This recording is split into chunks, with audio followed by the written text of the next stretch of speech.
Hi everyone, this is Meenakshi Ramesh from tapyourwaytohealing.com. Today is day 15 of the April is Autism Awareness Month series of videos. In yesterday's video, I spoke about how important it is to have a structure and have a plan in place in order for us to be successful and carry out our activities.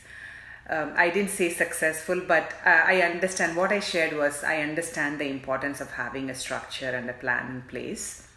So talking about structure, I was thinking about children on the autism spectrum. Structure is something all of us can relate to if you have helped a child on the autism spectrum, because a lot of them love structure. They need a structure in order to get through their day. They need a schedule in place. They need to know what is coming next.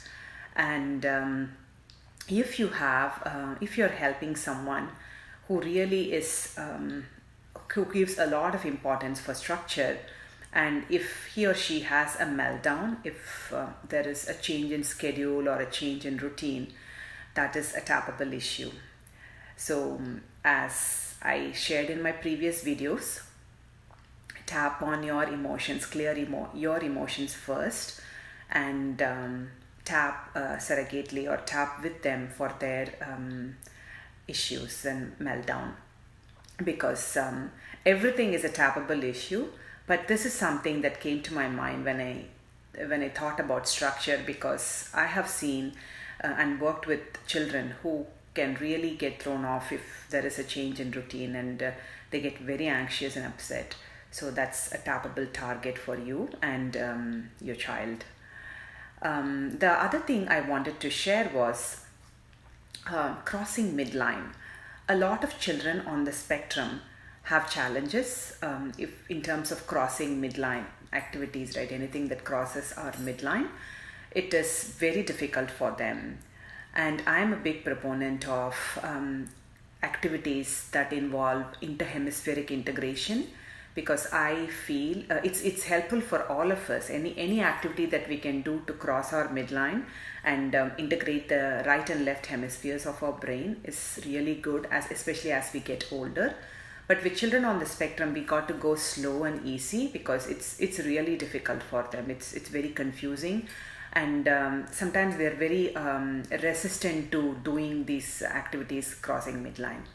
So one tip that I want to share is, if your child is open to tapping, if your student is open to tapping, what you can do is you can teach them, instead of tapping this way, you can encourage them to tap like this, like this, the eyebrow points, like this here, the collarbone, and under the arm, which all these points, just by crossing your arms and doing like this, tapping gently, is a crossing midline activity.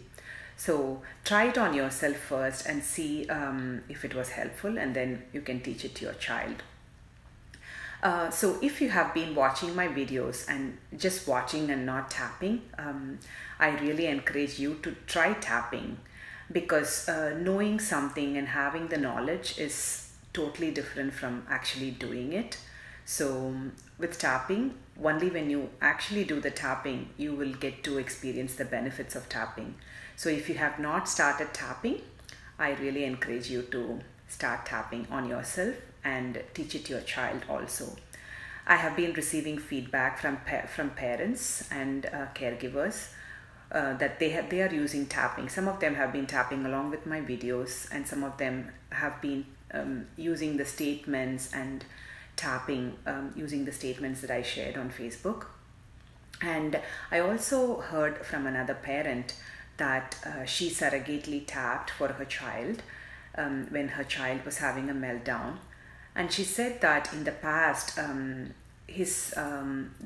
meltdown or behavior would have escalated, but the day she tapped, she said, like, there was not any change in the behavior, but it did not escalate. So that is something a parent shared with me. So thank you for all the shares and feedback that I'm getting for the videos. That's all for today. Keep watching, keep tapping, and I'll see you tomorrow with another video. Bye for now.